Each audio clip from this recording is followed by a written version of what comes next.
before we get into all of that, let's get started with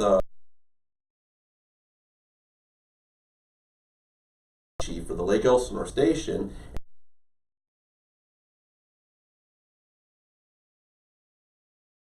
Mayor, thanks for having me. I understand this is your first Facebook Live ever.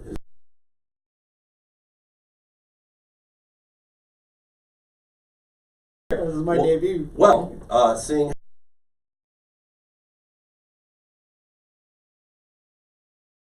I'm going to give you an opportunity to kind of introduce yourself to the community, and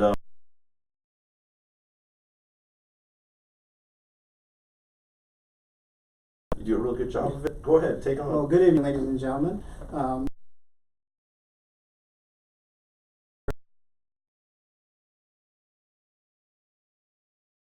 2005 as a sergeant.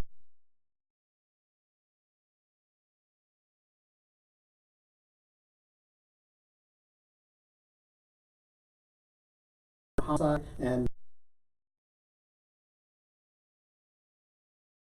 last time we were here, we talked a little bit about going ahead and providing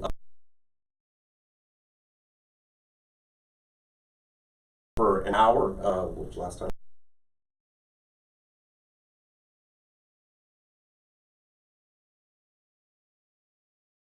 recognition over the weekend is one of the top 3 cities to live in, one of the top 3 best cities.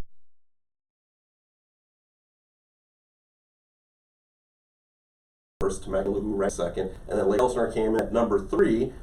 This has never happened, as far as I know.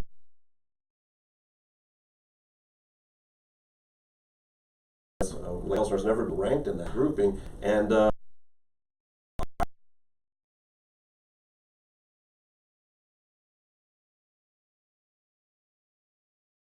testament to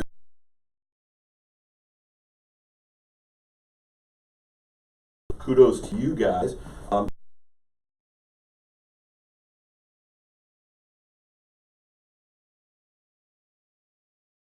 To our law enforcement, first responders, and just everybody up and down the line.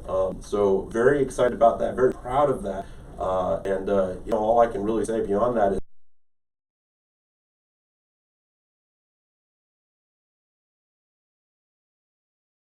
good luck next time, guys. All right, so with that out of the way,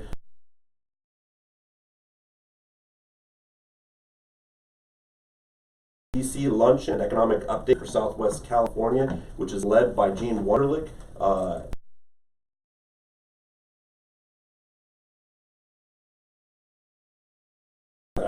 And also, there'll be an after-hours business mixer that's held by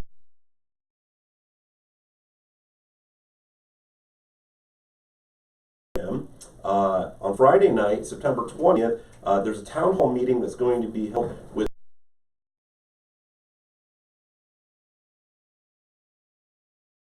up in Sacramento, and trying to go ahead and interject some common sense into some of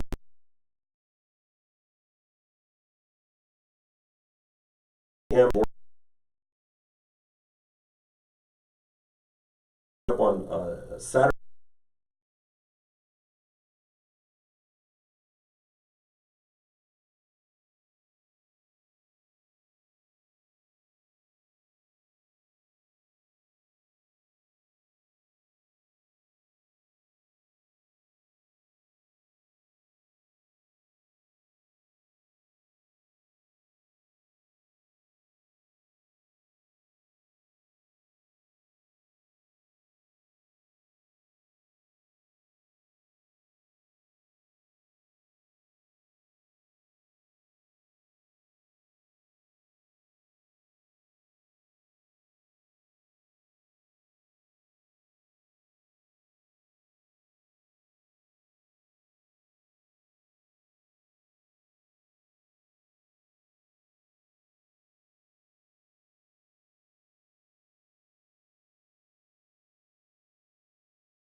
For that, Friday, October 1st.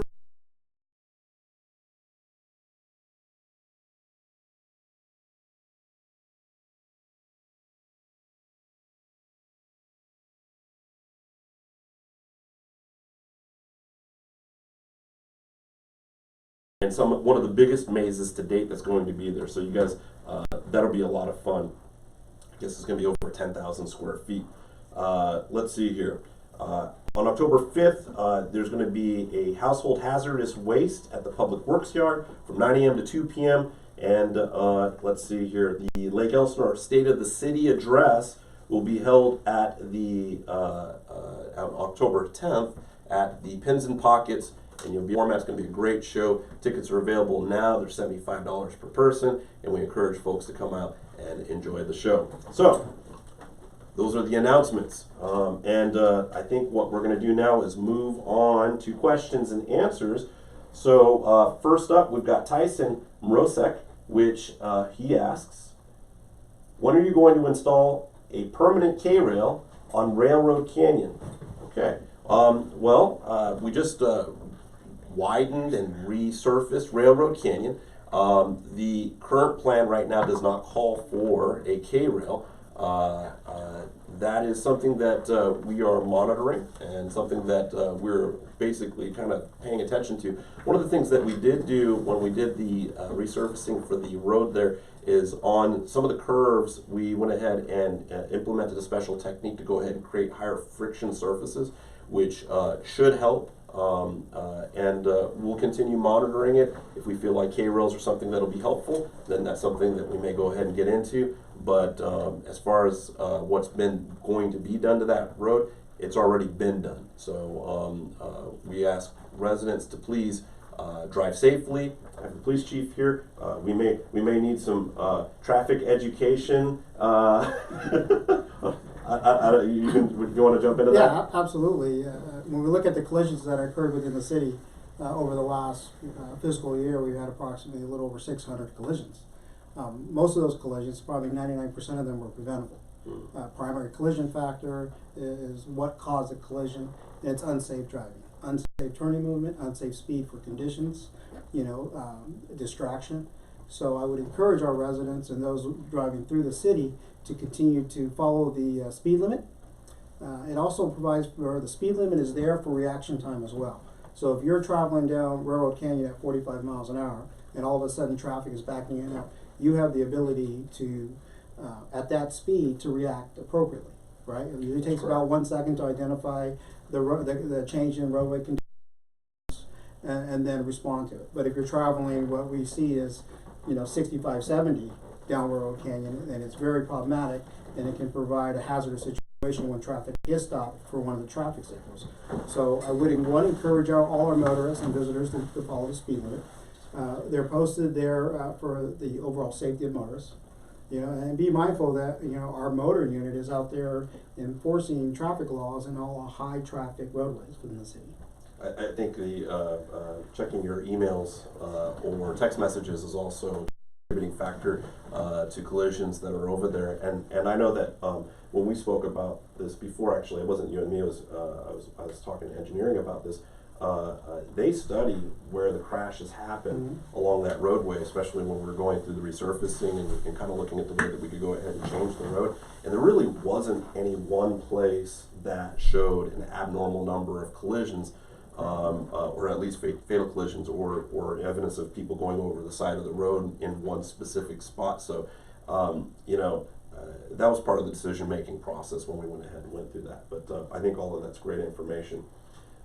Gabriel Picard said, I called police 3 times and they never came. It was over a period of 4 hours. I'm going to turn that over to you, sir. That is clearly a public safety question. Absolutely. Yeah, our department policy is when a resident calls for service, we will respond. Of course, we prioritize calls. And when you call in repeatedly, our dispatcher would take that information. But we always have a supervisor on duty, and they're called the watch commander. They're a sheriff sergeant who runs the day-to-day operations of the shift. You can always call and ask to request a supervisor to determine what is the delay. And a lot of times, if the calls are priority 4, a past theft call, there's no danger to life or limb, and we're probably going to get there. And the reality is, within 90 minutes. That's our response time for priority 4. A priority 4 call is just basically that there's no danger to anyone. It's usually a theft. Someone comes back from vacation.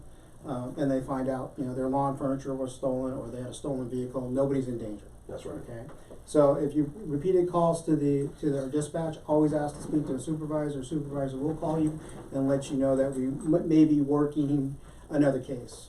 Prime example is, we're working a homicide, we're working a sexual assault, maybe a child abuse. Those resources, they take up a lot of resources because we want to make sure we do a thorough, complete investigation and apprehend the offender. Great answer. All right.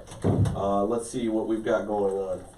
I do not have a new pinned comment here. Let's see here. What do we got going on? And see, everybody thinks we have a super sophisticated system, and what you don't see is what's behind the scenes. It's mostly masking tape and bubble gum. So here we go. JD Davey writes, speaking of Railroad Canyon, when will you guys finish up the beautification of the road? Also, can we set traps for the homeless that walk up the road and keep them out of Canyon Lake? Okay, those are great questions. Okay, so beautification of the roadway will continue to go ahead and happen. There's already been some work on the median, some of the vegetation that's been planted. It's going to take some time to go ahead and grow in, obviously.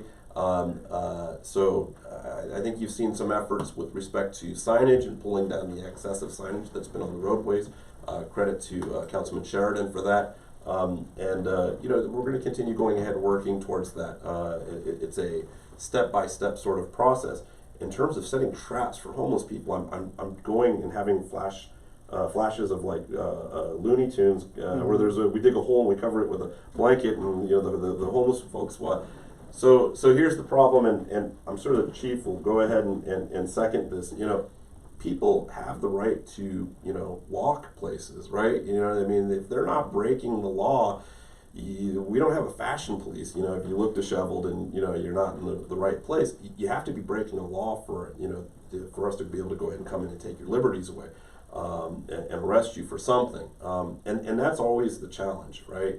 And I think I'm going to defer to the chief here. Maybe you can talk a little bit about that. Absolutely. Well, let's understand, being homeless is not illegal.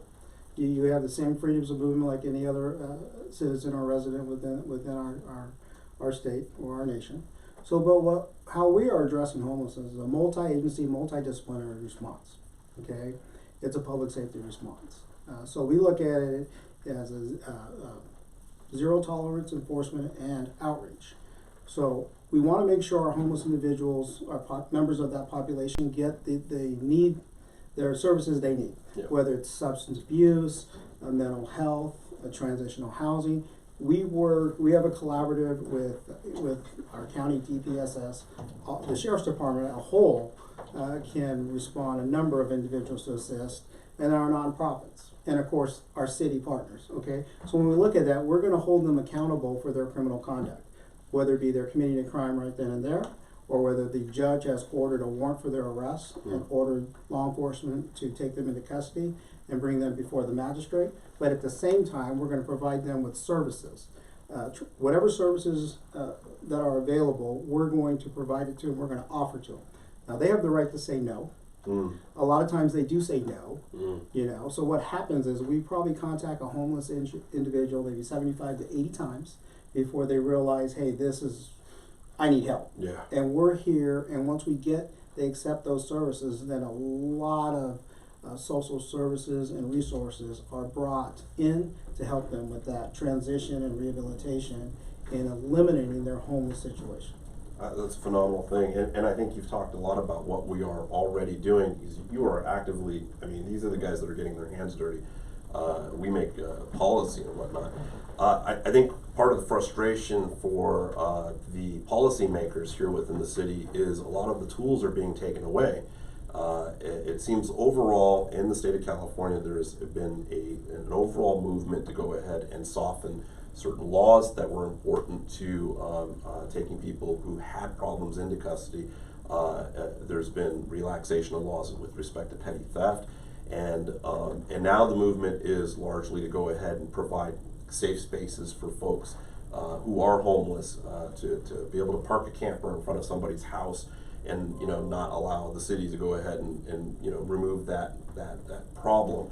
And all of this is a compounding issue. You look at the way the states and the federal government have defunded mental health services, the way that they've gone ahead and pulled back on just everything from affordable housing with the dissolution of RDAs.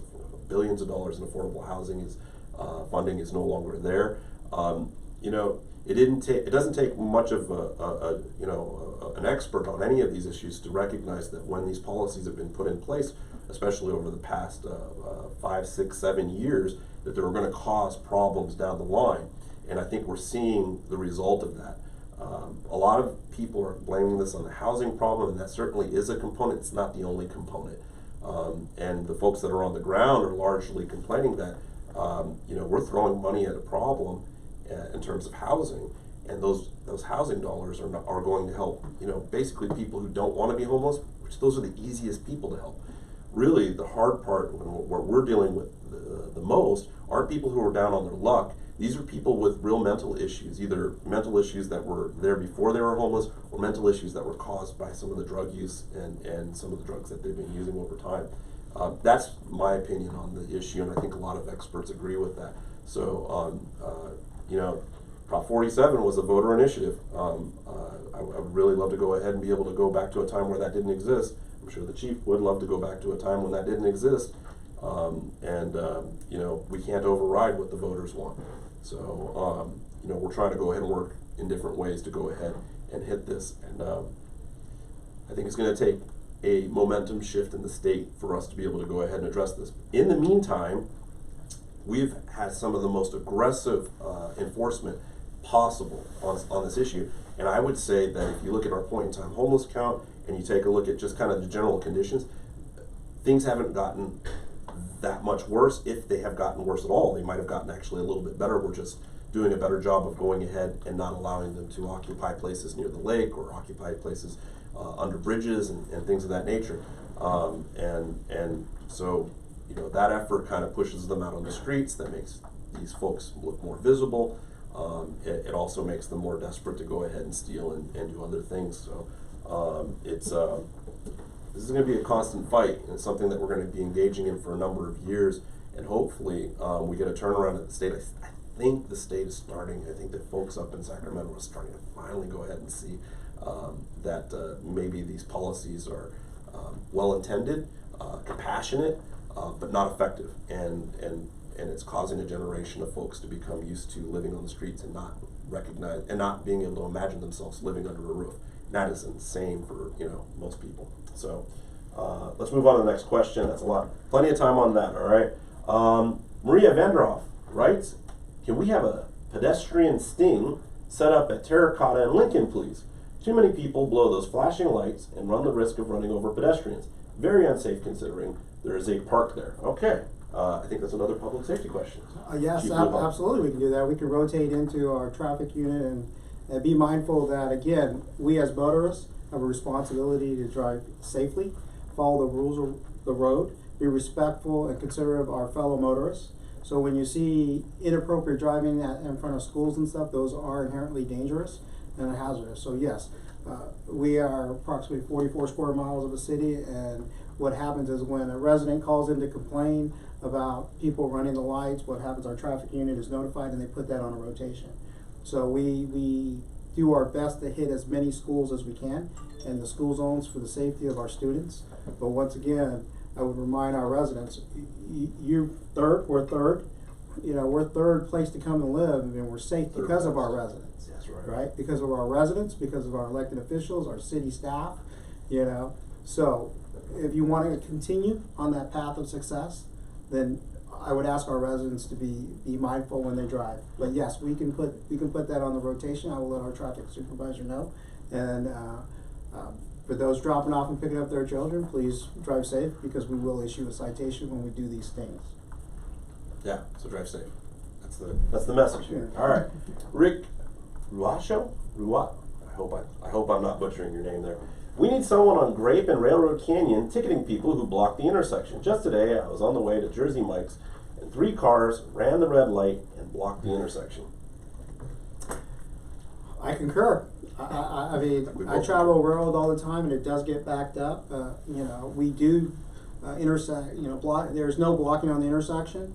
You know, so we do hit that. The problem is when we have to find a safe spot to conduct the enforcement stop at. Railroad Canyon has just been upgraded tremendously. The improvements are incredible.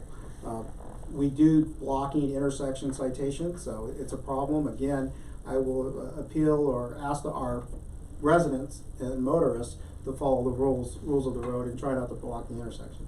I completely agree with you, Matt. You know, you'll get no art. Is it Rick? Rick. Oh, it was Rick. It was Rick. We've got a new pin post now. Yeah. I agree with you, Rick. It's going to be a constant problem, but I'm hoping that would improve with the interchange upgrade that is on the horizon. That's correct. And so for the residents that don't know, the Railroad Canyon interchange is about to undergo a major improvement, which will eliminate one of the lights, probably the most problematic light, the one that everybody knows about that is always out of sync. And that's going to move basically the off and on ramp, or at least one of the on ramps, over to Grape Street.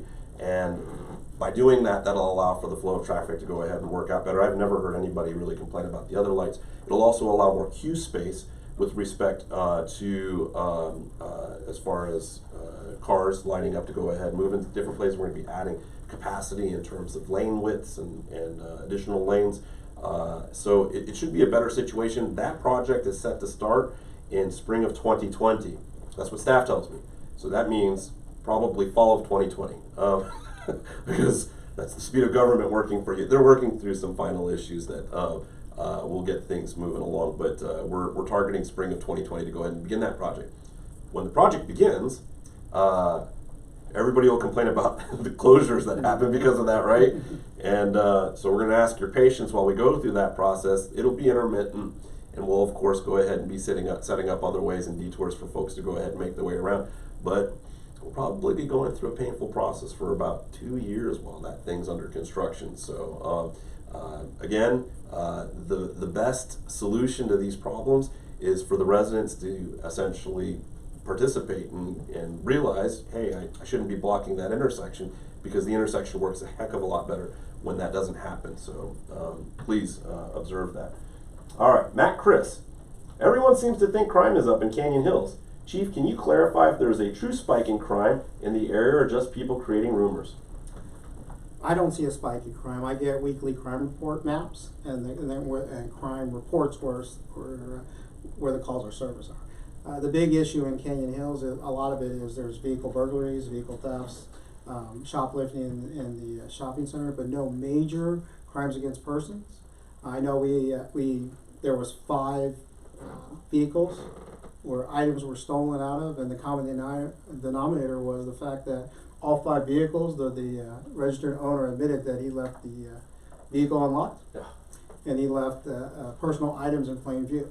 So one, I would say no, there's not a spike in crime in Canyon Hills. In fact, the reporting of our residents in Canyon Hills dispute that.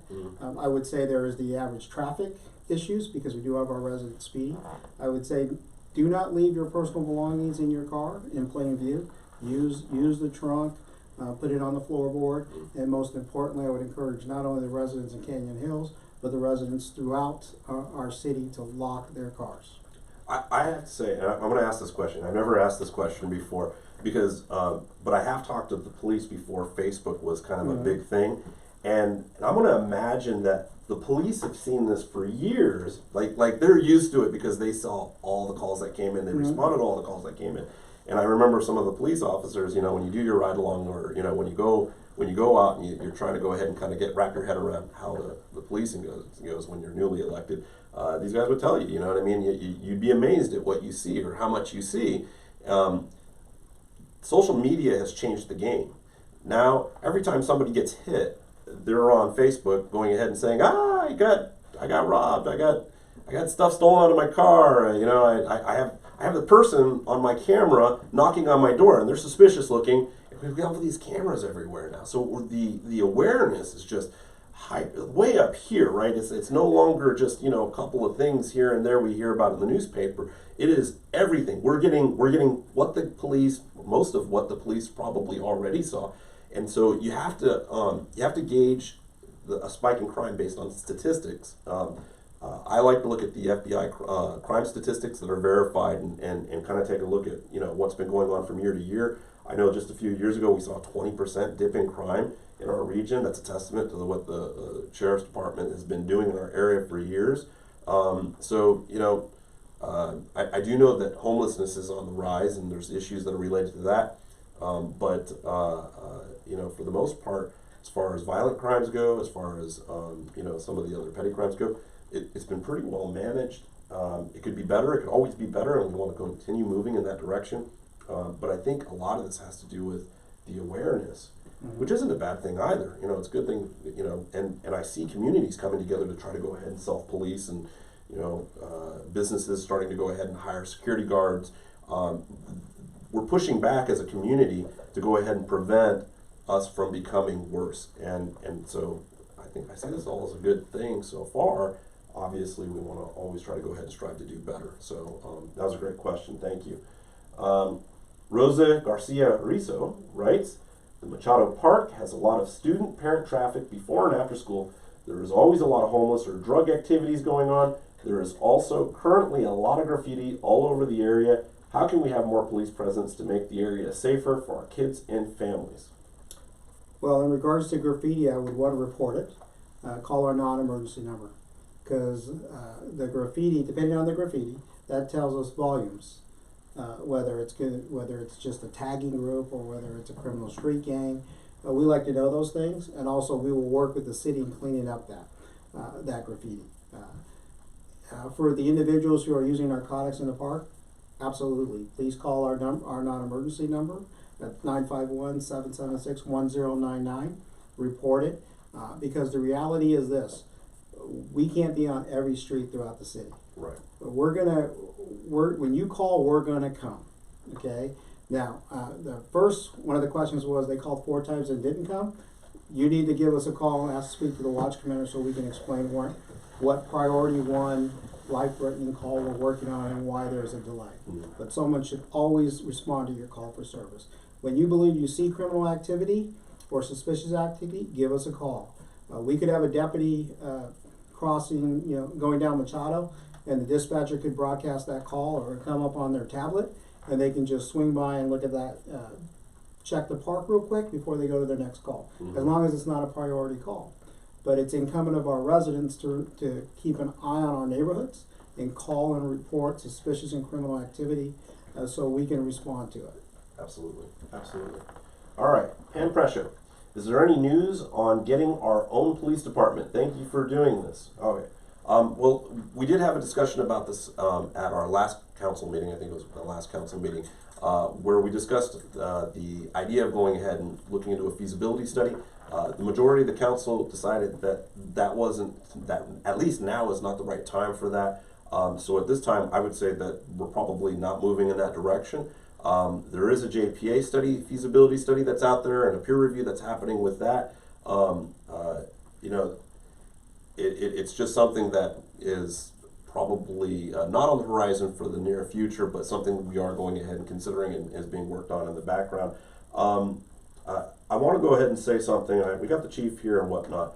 A lot of the problems that I think a lot of people have frustrations with has to do with bandwidth. It has to do with capacity. It's never about the quality of the service. It's always about, I made a phone call and it took me took 2 hours to go ahead and get a response, and usually those are the low level calls. A call for a noise complaint or something falls at the bottom of the list.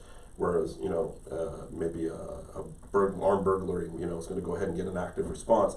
And when you look at the top tier stuff, the response times are pretty damn good. But the bottom tier, the lower priority items are pretty tough.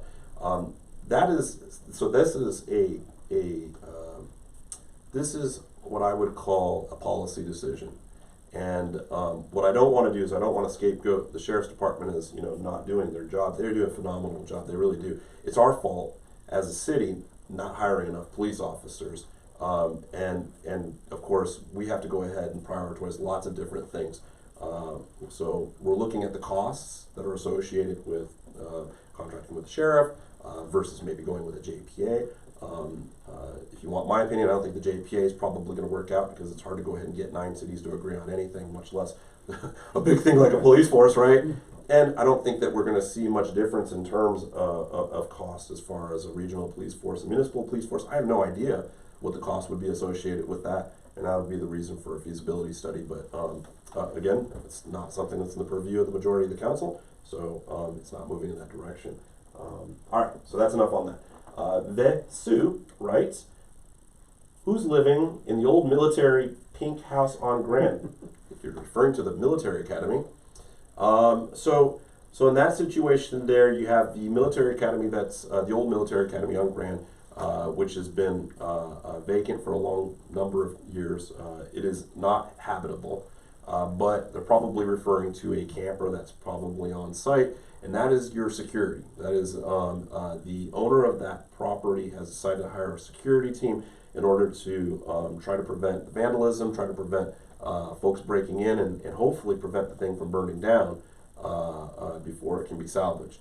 So that's probably what you're seeing there. And if you see anything else going on there, please call the police and let them know, and we'll be sure to go ahead and respond. Thank you. Sandra Ortiz, any beautification plans for Lake Street? Long term, yes.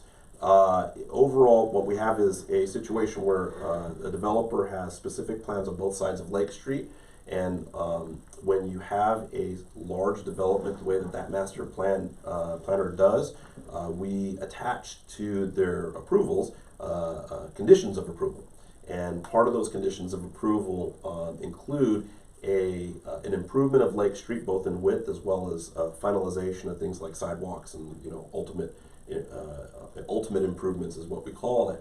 But they're all tied to the number of houses that they built or to the number of vehicles that whatever they're building is going to bring. So you'll see Lake Street improved slowly but surely as that improves over the years. There is no timetable for that. So it could be, in the next 5 years, it could be the next 30 years. We don't have a timetable. It's going to be market driven based on the number of houses that are built in those areas by that master developer over a long period of time. So that's the hard answer on that one. Manuel Rosales writes, what requirements are needed to be able to have a substation with 1 to 4 officers in the shopping center of Canyon Hills Road in Railroad Canyon next to Papa John's in order for you to improve response time to Canyon Hills, which is basically a sitting duck to thieves? I'm going to hand that over to you, Chief. Well, keep in mind, offsite is just a location where our deputies can go and meet a resident, take a report, conduct an investigation, write a report, use the phone to make telephone contact. Our offsites are not manned, meaning there won't be a deputy 24 hours a day. When we look at our deployment fluctuates for every day. Our deployment fluctuates based on the crimes that are occurring. Not all Part 1 crimes occur on a Saturday night. Yeah. Tuesdays and Thursdays are pretty hot for Part 1 crimes, and we track those at locations throughout the city. Again, Canyon Hills, they have a theft problem, but it's not out of control per se. It's in my opinion, it's very, when you look at the stats from a city perspective, and our city is broken down in reporting districts, and beats. So we look at where the most crime is occurring in regards to thefts, and flood those areas with a deputy sheriff or two. So we can't dedicate one deputy to Canyon Hills. That particular beat encompasses both Canyon Hills, Tuscany Hills, Canyon Estates, the Grape Street corridor down into Auto Center Drive and into the avenues. So we usually deploy that with 1 or 2 deputies at a time that handle those calls for service. Augmenting those deputies, as you've probably seen, is Sergeant Warrington and the POP team. Mm-hmm. Their hours fluctuate. Their hours are not consistent whatsoever. You will see them at 6 in the morning, then you will see them at 2 in the morning. So the POP team is another resource that we use to identify these hotspots where there's an increase and we see an uptick in crime to suppress that crime and apprehend the offenders. Prime example is Home Depot. They were getting hit with a commercial burglary, so we were tracking. Yeah. So we did a surveillance operation, and they were very gracious enough to cooperate with us. So what we did is We tracked that crime. We did a surveillance operation, 5 hours of conducting surveillance. We were able to apprehend 2 individuals who were responsible for repeated commercial burglaries at the Home Depot. So, no, offsites are great, but they're only temporary because our deputies are responding to calls for service. So I have to say, I remember in the past we've had like theft rings, you know what I mean, targeting certain communities, and you know, I've had police chiefs say, "We're working on it, but don't tell anybody we're working on it," right? Because I mean, you don't want to broadcast that you're trying to catch thieves, otherwise they'll change their patterns and it makes it harder to catch them, right? And usually a lot of theft is sometimes committed by a small group of people. So when you catch 1 or 2 guys or 3 guys that are working together, all of a sudden everything gets quiet, you know what I mean? And that tends to be another thing. As far as the, and this comes from a policy making standpoint, and you can correct me if you feel like maybe I'm off base on this, but it would seem to me that if you're creating a substation, you're going to need to man that substation, and that means that we would have to go ahead and hire people to go ahead and sit in an office that would be in the Canyon Hills area, which would take money and resources away from actually having patrol officers, which, in my opinion, I think we could use more patrol officers on the streets. You know, again, this is not a sheriff's department problem. This is a money problem, right? So if you're starting to go ahead and create, you know, rent and overhead and lights and you know reception and having a place there, you think it sounds good because you probably see the police station or substation at like Temecula Valley Mall, and they do that on purpose, but really it takes away from other things. So we have to be smart with the way that we manage our resources. And Canyon Hills, I think and throughout the city, crime prevention is key. Right. So let's a few crime prevention tips. Lighting is the cheapest form of security. No thief wants to come into the light. I wouldn't say confront people walking down your sidewalk in your neighborhood, but let them know they're there. Good evening. Look, make eye contact with them. Good evening. How are you? Yeah. And they know you're there. Yeah. If you see someone at your neighbor's house across the street, hi, how you doing? You know, those little things right there will get will move them along to other neighborhoods who are not really in tune to crime prevention techniques and neighborhood watches. You know, signage is very important. You know, you may not have a dog, but if you say beware of dog, that might deter someone from trying to burglarize your home or go into your yard and steal your property. You may not have an alarm system. Most people do, but if you don't have an alarm system, if you have a friend that you can borrow their sign or stickers. So the key is lighting around your residence, neighborhood watch, good signage, and don't give opportunity for a thief to steal from you. Not everybody is as law-abiding and considerate as we are. We still probably have 1% of the population who like to steal things and take property from others.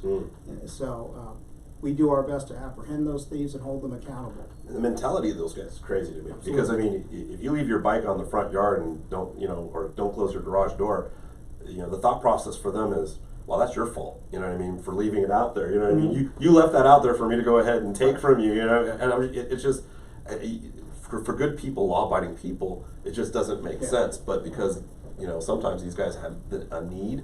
That is their mentality. So you have to remember that at all times. Do not leave your purse in your car overnight. That is just like, man, don't leave anything in your car overnight. It's an invitation, Mr. Mayor. It certainly is. It's an invitation to my purse. Agreed. We talked earlier, or you spoke earlier about pretty much the decriminalization or declassification of a lot of theft crimes that were felonies, 5-6 years ago.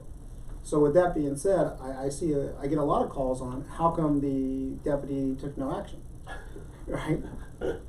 Well, we have rules we operate in, and one of those rules is any misdemeanor not occurring in the presence of a deputy sheriff or sworn peace officer, the deputy sheriff or peace officer is not allowed to take action. We are pretty much prohibited.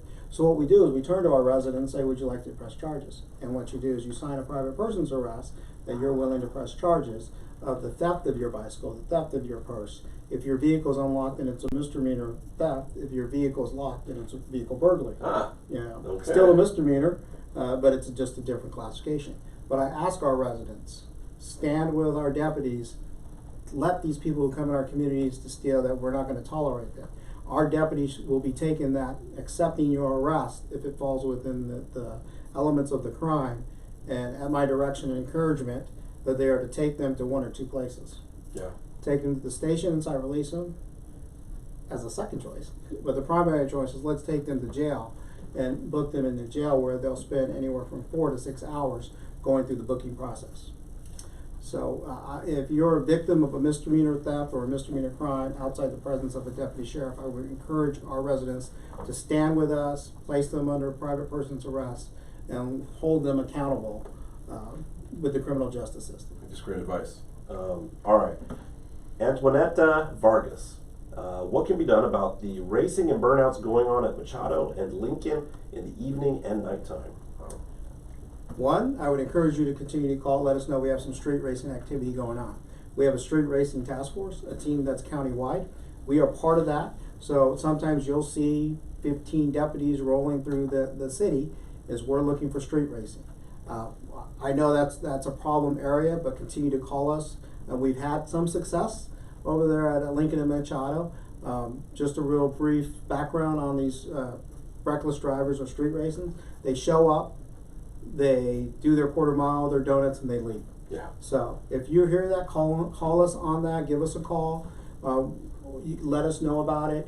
They're probably going to be gone by the time you hang up the phone, or by the time we get there. Almost, a sure thing that they'll be gone before we get there. But it's nice to know so we can come back in an hour or two and kind of spot check the location, see if we can identify and apprehend. Now, if we do catch someone, they're going to get a citation. We're going to tow their car. If there's modifications to their vehicle that are outside the manufacturer's specifications, we send them to what's called a referee. So the state referee will then look at the vehicle. It usually has to do with emissions, which is a huge fine. And they don't get to use their car. They don't get it back until they make the corrections. I just learned something new there. Yeah. All right. So, well, good. All right. Let's call it in. Call it in. Data points. We're going to go ahead and track it. It might be maybe a routine that's been right. So Yes. that may help go ahead and track some folks down. All right.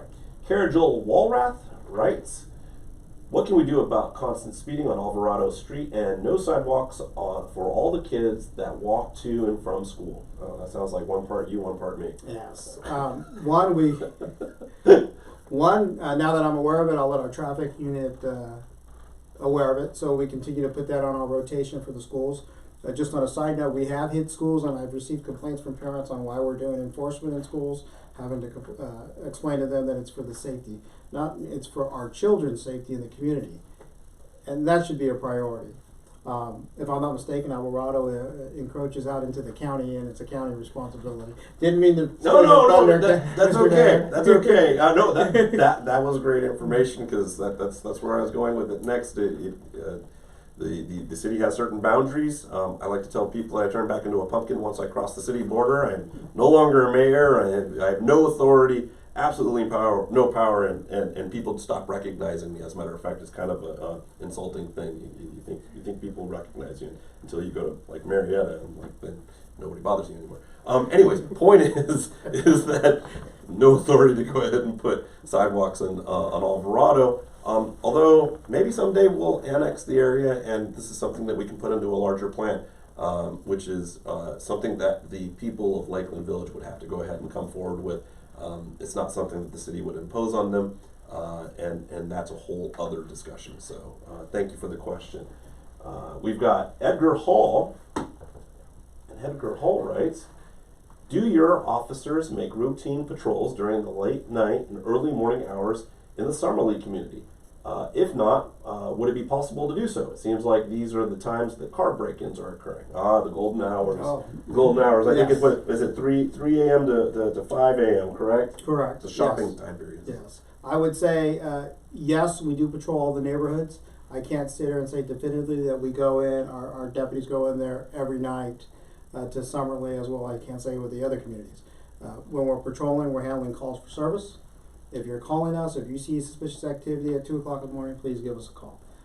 The day-to-day operations of a deputy is handling calls for service, conducting criminal investigations, writing reports. We have to give them opportunity to write the reports so we can properly track it. And then, of course, proactive enforcement. If we see an uptick in Summerlee, we will task our POP team with it. you know, and have them conduct a surveillance, depending on the amount of crime. If it's rampant, if it's like one or two a month, that's not a crime trend that we can track. Right. It's probably a crime of opportunity. You know, someone walking through the neighborhood, which again is perfectly legal. But we need to keep an eye out for our neighbors. We need to do good neighborhood watch and crime prevention techniques. So, and I spoke at Summerlee when I first arrived here, and I was looking at the stats, and they're very good at Summerlee. The crime rate is extremely low.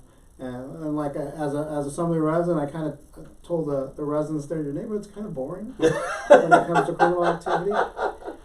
So it still remains 7 months later. But yes, absolutely. If you see suspicious activity, give us a call. I'm going to add to that, you know, based on just my experience with respect to like when you do ride-alongs and whatnot. You know, when you're sitting in the police car, their screen is full, right? So they're constantly running from call to call to call. And one of the things, this is a hard truth. It's a brutal honesty sort of thing said with love.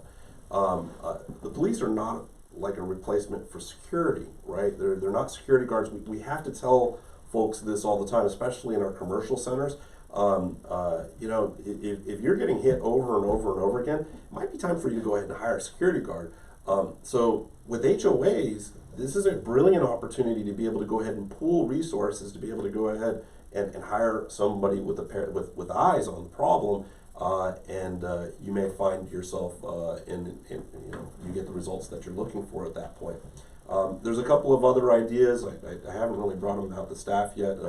I did see something about Ring providing the Ring doorbell systems providing some sort of discount program in exchange for access, you know, limited access for police departments to be able to go ahead and utilize that. Something that I'm reading about and researching that may be helpful in terms of you know, kind of getting eyes on problems that are happening in communities. It's something that's a conversation we have to have with the community, see if somebody wanted to go ahead and if enough people wanted to participate in that. Yeah, it really does help when everybody kind of pulls together to help.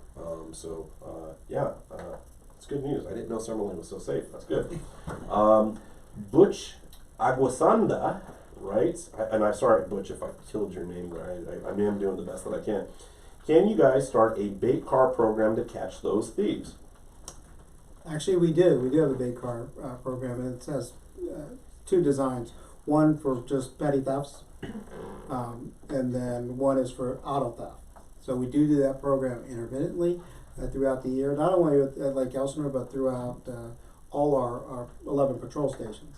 So yeah, we do a bait car, and you know, it's amazing how many of our residents are so concerned and law-abiding. I can tell you, we did one in Harupa where we left the trunk ajar with a laptop. There were too many people closing the trunk and locking it. So you know, and I imagine that would happen here to some degree. Sure. So keep in mind, ladies and gentlemen, there's a lot more law-abiding, respectful individuals in our city than there are thieves. But yes, we can do that. We do that, and I'll give you a little clue. We typically do that during the holiday season, because that's when you see an uptick. You see an uptick in thefts in really two areas of the year. Typically in the summertime, when it's hot, more people are out.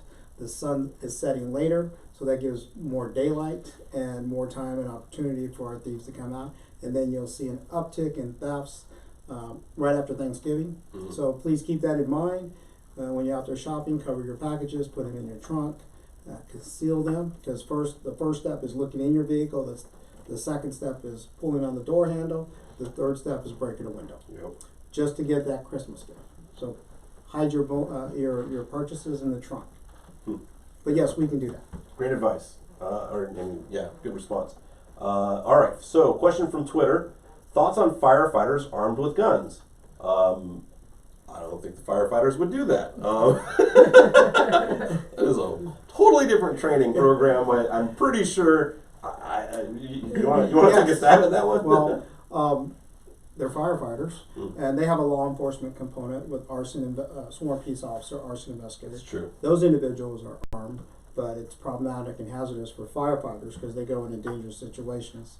And with all the equipment they have now, and a firearm would be just some other safety item that they're going to have to concern themselves with. So they do have a law enforcement division, and their arson investigators, very talented group of people who have a lot of training and experience. So that's their peace officers. So there's also kind of a difference between your average firefighter and your average police officer. I'm going to take a stab at firefighters here. I'm going to get some hate mail tomorrow. So the firefighters, they sit at a fire station and they wait for a phone call, and then they go off to the phone call. The police officers don't do that. The patrol officers are out on patrol, running calls all day long. They maybe see the station at the beginning of their shift and maybe at the end of their shift, and that's it. That's they don't spend time at stations. So I would have to say that that wouldn't be a very efficient and we contract with CAL FIRE, so they're not going to do that anyways. But decent suggestion, I guess. We trust firefighters. I guess arming them would be something. All right. So Janie Golis, I think it's either Jane or Janie Golis. Is there someone who oversees a neighborhood watch program in our city? And yeah, sure. Yes, absolutely. Deputy Salcido oversees the neighborhood watch program. He is in partnership with community service Roxanne Baca, who does a lot of neighborhood watch programs in our crime-free multi-housing program. Mm-hmm. So those are the two individuals you want to reach out to at the Lake Elsinore Sheriff Station if you want to develop and go through a neighborhood watch. We do have quarterly neighborhood watch block captain meetings to go ahead and discuss new trends in crime prevention and what we're seeing in the community, so we can allocate some resources to address those crime trends. Keep in mind, we don't have unlimited resources, so we have to prioritize where we're going to be, how we're going to address these uptick in crime. But Neighborhood Watch is a wonderful program. Every neighborhood should be involved in that, and I would encourage, if you want this, give us a call. We'll be happy to come out to your community center. We'll be happy that we have a community center at the station. You're welcome to use that. You just got to RSVP it, because we have a lot of people using it, and we can have our meetings there as well. So you go through a very educational program that you will in turn pass on to your neighbors.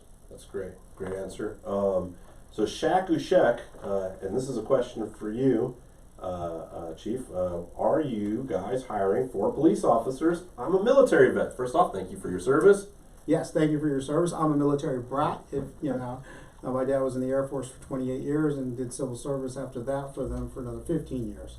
So yes, we are hiring. We actually, my last update from the executive command staff, we have a certain unit and personnel that handles military vets. So we are hiring for all classifications, not only for military vets, but for anyone who's looking for a job or a career with the Sheriff's Department. Or, you have your kid who's just sitting at home on the couch. You could go join rsd.org. Is that a shameless plug? That is a shameless plug, but that's what we're here for, right? And you can try your hand at coming to work for us. They are hiring, and it's not like the last time when they said they were hiring, but they weren't hiring. Now they're really hiring. Sheriff Chad Bianco's big mission right now is to go ahead and fill a lot of empty positions that were actually funded but never filled for whatever reason. And so you guys are doing the job right now. Get into the academy. Get in. They're looking for people. They want people, and it's a great program from what I'm told. So okay. Jonathan Garcia writes, who's responsible for widening Riverside Drive? Is it the state, the county, or the city? Well, okay. So that is Caltrans right of way. Caltrans responsible for going ahead and doing the ultimate widening, but usually what happens is the development comes in and the state or Caltrans will go ahead and condition that development to go ahead and widen it a piece at a time. There's two projects that the state and I believe the county are working together to go ahead and plan out right now. One of them has a lot more to do with crosswalks and sidewalks, and then the bigger one has to do with road repair and in some places widening. I don't have the details on that, unfortunately, so I can take a look at that, or we can go ahead and have staff post more information about those projects here later. Next up, Jonathan Garcia. Oh, no, still at Jonathan Garcia. No. Still Jonathan Garcia. That's okay. Not all of Highway 74 is, it's no longer with the state, so if you take a look at the portion of Highway 74 on Central from the city border all the way down to just before the freeway. The city has partnered with the state to go ahead and take that over. That happened last year. So now we do have some more control over that. I'm going to add that we're also working on a freeway upgrade on Central Avenue, the Central Avenue update. And the state's the city's initiating that process. And we've been looking at a couple of different ways to reconfigure that so we don't have like a Railroad Canyon situation. It takes years for that. Those types of projects to get through Caltrans, to get through all the approvals, get the funding that's necessary.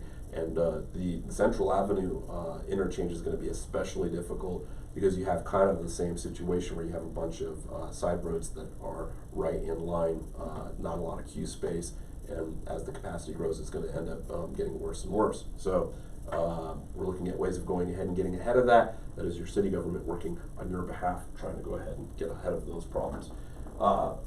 Raynell Ramon asks, are we going to be ready for the next poppy bloom from the upcoming season? Woo! Yeah, poppy time, right? I would say yes, and you know, we went through a couple of different levels of crisis during the last poppy bloom and had no playbook, right?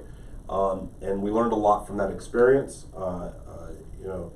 Chief Lujan, you kind of call the shots when you start coming into that type of situation where there's major traffic problems. Obviously we had that terrible tragedy that happened on the freeway with Sergeant Lycum, and it's something we don't want to revisit. So maybe you can kind of talk a little bit about there's going to be conversations that you've had that I'm not privy to with respect to the planning for that. So I'll let you take that one. Well, we still have our plan in place that we used this past year.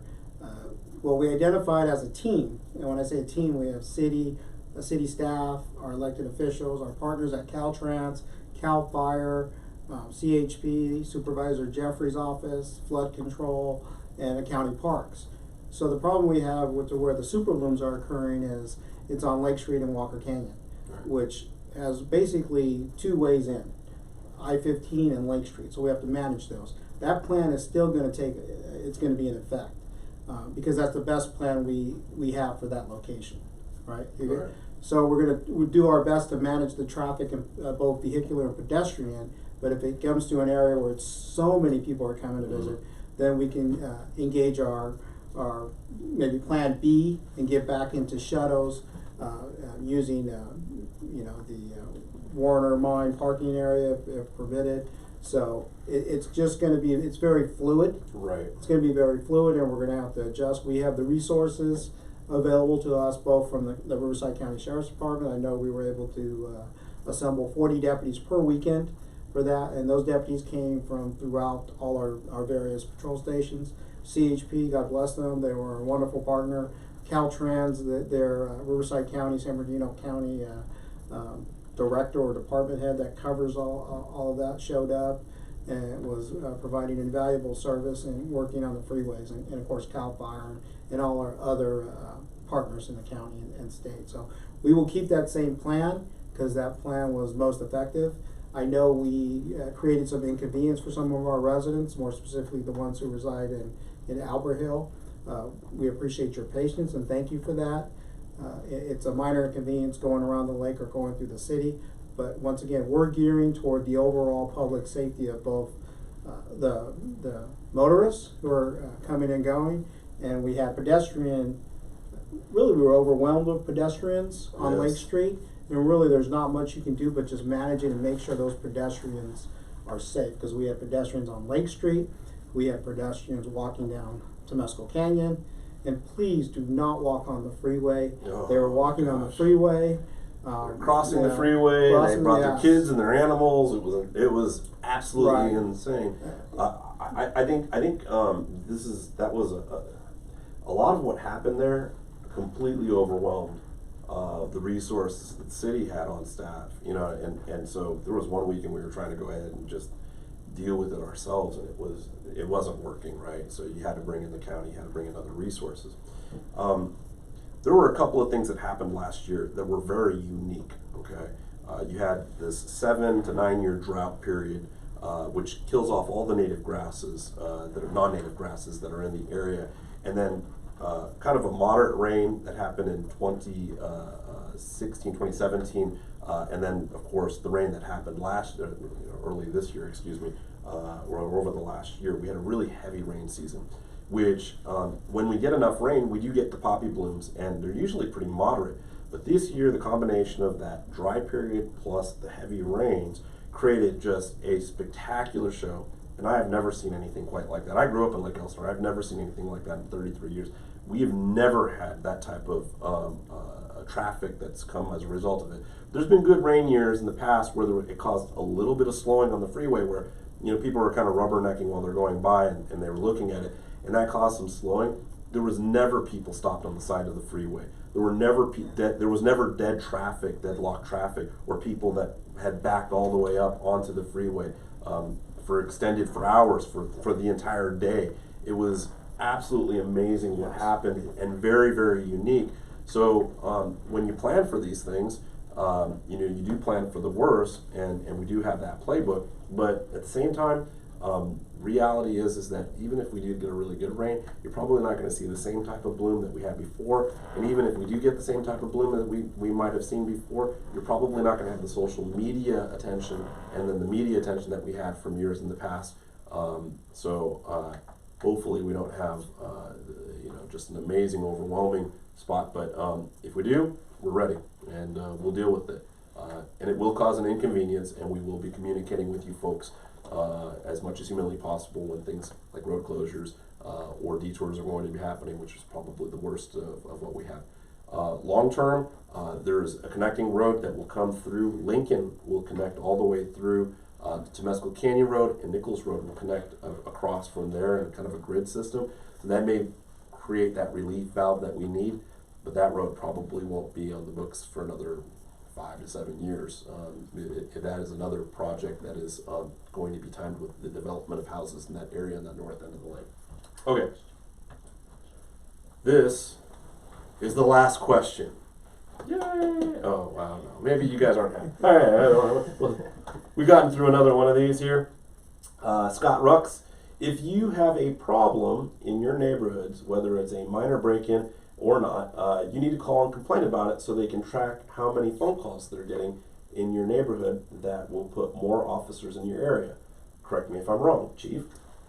It would give more deputies in your area to respond to those calls for service. So when you call for a theft, or you call for domestic violence, or you call for narcotics use inside your park, within a park, when you call, we track those. Okay. And then when we see an uptick in thefts, then we take added measures, right? Our patrol staff, they're gonna respond to calls for service. They're gonna conduct their investigation. So what I do, and what our crime analyst does and our sergeant does, is we track where all the calls for service are. And if we see a trend, then what we do is we work with our POP team. We may call in other resources, like we may have our investigators work overtime to deal with a certain area that's seeing an uptick in crime. You may have a crew out there working in concert to commit these thefts. So what we want you to do is we want you to call when you're a victim of a crime. We want you to call when there's suspicious activity or you think someone's conducting criminal activity. That way we track them, and that way we can see from a deployment perspective where we need to put additional resources. So, for example, I see very few calls for service or very low criminal activity on a Wednesday between 3 p.m. and 6 p.m. or 2 p.m. and 6 p.m. Then I don't want to staff a bunch of deputies on those particular hours, when I can push them back where we see a lot of peak crime that's occurring from 6 p.m. to midnight. And then you look at what kind of crime is being occurred. Typically on the weekends there are noise calls because people are having a party and they're not being respectful of their neighbors. That's me they're calling on. Okay. Go ahead. So Friday nights are big party nights, Saturday nights are big party nights. Those are just loud music, disturbing the peace. They're usually a priority 3 call. There's no life or limb, danger to life or limb. It's disturbing your peace. Your neighbor has every right to sleep. you know, or enjoy watching the football game, baseball game without having your music, you know, intruding into their household. So we mitigate those. We actually put our pop team on for those quality of life issues. So the answer is yes. If we see an uptick, we'll do a special operation.